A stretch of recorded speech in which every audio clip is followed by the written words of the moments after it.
आइए सुनते हैं सुभद्रा कुमारी चौहान की लिखी कहानी एकादशी। शहर भर में डॉक्टर मिश्रा के मुकाबले का कोई डॉक्टर न था। उनकी प्रैक्टिस खूब बड़ी चढ़ी थी। यशस्वी हाथ के साथ ही साथ वे बड़े विनोदप्रिय, मिलनसार और उदार भी थे। उनका प्रसन्न मुख और उनकी उत्साहजनक बातें मुर्दों में भी जान डाल देती थीं। रोता हुआ रोगी भी हंसने लगता था। वे रोगी के साथ इतनी घनिष्ठता दिखलाते कि जैसे बहुत निकट संबंधी या मित्र हों। कभी कभी तो बीमार की उदासी दूर करने के लिए, उसके हृदय में विश्वास और आशा का संचार करने के लिए वे रोगी के पास घंटों बैठकर ना जाने कहाँ कहाँ की बातें किया करते। इन्हें बच्चों से भी विशेष प्रेम था। यही कारण था कि वे जिधर से निकल जाते, बच्चे उनसे हाथ मिलाने के लिए दौड़ पड़ते। और सबसे अधिक बच्चों को अपने पास खींच लेने का आकर्षण उनके पास था उनके जेब की मीठी गोलियां, जिन्हें वे केवल बच्चों के ही लिए रखा करते थे। वे होम्योपैथिक चिकित्सक थे। बच्चे उनसे मिलकर बिना दवा खाए मानते ही ना थे, इसलिए उन्हें सदा अपने जेब में बिना दवा की गोलियां रखनी पड़ती थीं। एक दिन इसी प्रकार बच्चों ने उन्हें आ घेरा। आज उनके तांगे पर कुछ फल और मिठाई थी, जिसे डॉक्टर साहब के एक मरीज ने उनके बच्चों के लिए रख दिया था। डॉक्टर साहब ने आज दवा की मीठी गोलियों के स्थान में मिठाई देना प्रारंभ किया। उन बच्चों में एक 10 वर्ष की बालिका भी थी, जिसे डॉक्टर साहब ने पहली ही बार अपने इन छोटे छोटे मित्रों में देखा था। बालिका की मुखाकृति और विशेषकर आंखों में एक ऐसी भोली और चुभती हुई मोहकता थी कि उसे स्मरण रखने के लिए उसके मुंह की ओर दूसरी बार देखने की आवश्यकता न थी। दूसरे बच्चों की तरह डॉक्टर साहब ने उसे भी मिठाई देने के लिए हाथ बढ़ाया, किंतु बालिका ने कुछ लज्जा और संकोच के साथ सिमट कर सिर हिलाते हुए मिठाई लेने से इनकार कर दिया। ये बात जरा विचित्र सी थी कि बालक और मिठाई ना ले। डॉक्टर ने एक की जगह 2 लड्डू देते हुए उससे फिर बड़े प्रेम के साथ लेने के लिए आग्रह किया। बालिका ने फिर सिर हिलाकर अस्वीकृति की सूचना दी। तब डॉक्टर साहब ने पूछा, क्यों बिटिया, मिठाई क्यों नहीं लेती? आज एकादशी है, आज भी कोई मिठाई खाता है? डॉक्टर साहब हंस पड़े और बोले, ये इतने बच्चे खा रहे हैं सो? आदमी खा सकते हैं, औरतें नहीं खाती। हमारी दादी कहती हैं कि हमें एकादशी के दिन अन्न नहीं खाना चाहिए। तो तुम एकादशी करती हो? क्यों नहीं, हमारी दादी कहती हैं कि हमें नेम धर्म से रहना चाहिए।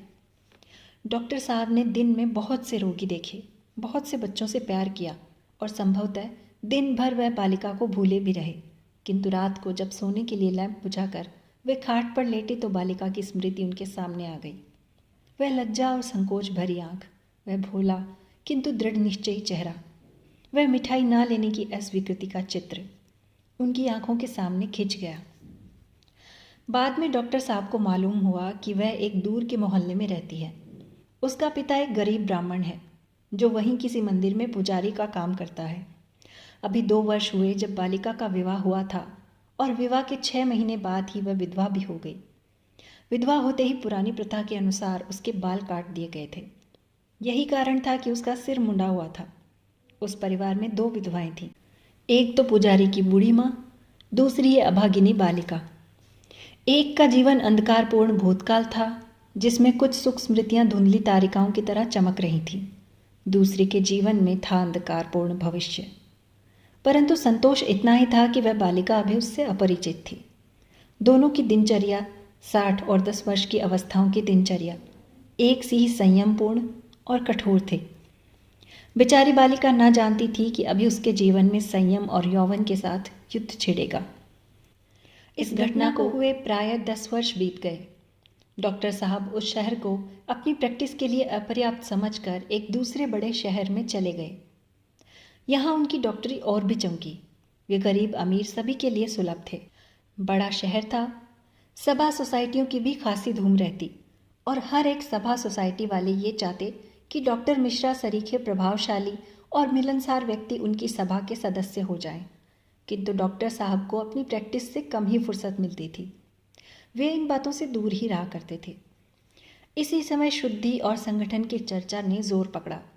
शताब्दियों से सोए हुए हिंदुओं ने जाना कि उनकी संख्या दिनों दिन कम होती जा रही है और विधर्मियों की, विशेषकर मुसलमानों की संख्या बेहिसाब बढ़ रही है। यदि यही क्रम चलता रहा तो 100-150 वर्ष बाद हिंदुस्तान में हिंदुओं का नाम मात्र भले ही रह जाए, किंतु हिंदू तो कहीं ढूंढे से बिना मिलेंगे। सभी मुसलमान हो जाएंगे। इसलिए धर्म भ्रष्ट हिंदू और दूसरे धर्म वालों को फिर से हिंदू बनाने और हिंदुओं के संगठन की सबको आवश्यकता मालूम होने लगी। आर्य समाज ने बहुत बड़ा आयोजन करके 10-5 शुद्धियां भी कर डाली। हिंदू समाज में बड़ी हलचल मच गई। बहुत से खुश थे और बहुत से पुराने ख्याल वाले इन बातों को अनर्गल समझते थे। उधर मुसलमान भी उत्तेजित हो उठे। तंजीम और तबलीग की स्थापना कर दी गई, किंतु डॉक्टर मिश्रा पर इसका प्रभाव कुछ भी ना पड़ता। हिंदू और मुसलमान दोनों ही समान रूप से उनके पास आते और वे दोनों की चिकित्सा तथ्यचित होकर करते। दोनों जाति के बच्चों को समान भाव से प्यार करते। उनकी आंखों में हिंदुओं का शुद्धि संगठन और मुसलमानों का तंजीम तबलीग व्यर्थ के उत्पाद थे। एक दिन डॉक्टर साहब अपने दवाखाने में बैठे थे कि एक घबराया हुआ व्यक्ति, जो देखने में बहुत साधारण परिस्थिति का मुसलमान मालूम होता था, उन्हें बुलाने आया। डॉक्टर साहब के पूछने पर उसने बतलाया कि उसकी स्त्री बहुत बीमार है। लगभग 1 साल पहले उसे बच्चा हुआ था। उस समय वह अपने माँ बाप के घर थी। देहात में उचित देखभाल न हो सकने के कारण वह बहुत बीमार हो गई। तब रहमान उसे अपने घर लिवा लाया, लेकिन दिनों दिन तबीयत खराब होती ही जाती है। डॉक्टर साहब उसके साथ तांगे पर बैठकर बीमार को देखने के लिए चल दिए। एक तंग गली के मोड़ पर तांगा रुक गया। यहीं जरा आगे कुलिया से निकलकर रहमान का घर था। मकान कच्चा था। सामने के दरवाजे पर एक टाट का पर्दा पड़ा था, जो 2-3 जगह से फटा हुआ था। उस पर किसी ने पान की पीक मार दी थी, जिससे मटियाला सा लाल सा धब्बा बन गया था। सामने जरा सी छपरी थी और बीच में एक कोठरी। यही कोठरी रहमान के सोने उठने बैठने की थी और यही रसोई घर भी थी। रहमान बीड़ी बनाया करता था। गीले दिनों में यही कोठरी बीड़ी बनाने का कारखाना भी बन जाती थी, क्योंकि छपरी में बौछार के मारे बैठना मुश्किल हो जाया करता था। कोठरी में दूसरी तरफ एक दरवाज़ा और था, जिससे दिख रहा था कि पीछे एक छोटी सी छपरी है और जिसके कोने में टट्टी थी और टट्टी से कुछ कुछ दुर्गंधी भी आ रही थी। रहमान पहले भीतर गया। डॉक्टर साहब दरवाजे के बाहर ही खड़े रहे। बाद में वे भी रहमान के बुलाने पर अंदर गए। उनके अंदर जाते ही मुर्गी जैसे नवागंतुक के भय से कुड़कुड़ाती हुई, पंख फटफटाती हुई डॉक्टर साहब के पैरों के पास से बाहर निकल गई। डॉक्टर साहब के बैठने के लिए रहमान ने एक स्टूल रख दिया। उसकी स्त्री खाट पर लेटी थी। वहाँ की गंदगी और कुंद हवा देखकर डॉक्टर साहब घबरा गए। बीमार की नब्ज देखकर उन्होंने उसके फेफड़ों को देखा, परंतु सिवा कमजोरी के और कोई बीमारी उन्हें ना दिख पड़ी। वे बोले, इन्हें कोई बीमारी तो नहीं है, ये सिर्फ बहुत ज़्यादा कमज़ोर है। आप इन्हें शोरबा देते हैं? रहमान, शोरबा ये जब लें तब ना, मैं तो कह कह के तंग आ गया हूँ। ये कुछ खाती ही नहीं, दूध और साबूदाना खाती हैं, उससे कहीं ताकत आती है? क्यों? डॉक्टर साहब ने पूछा। क्या इन्हें शोरबे से परहेज़ है?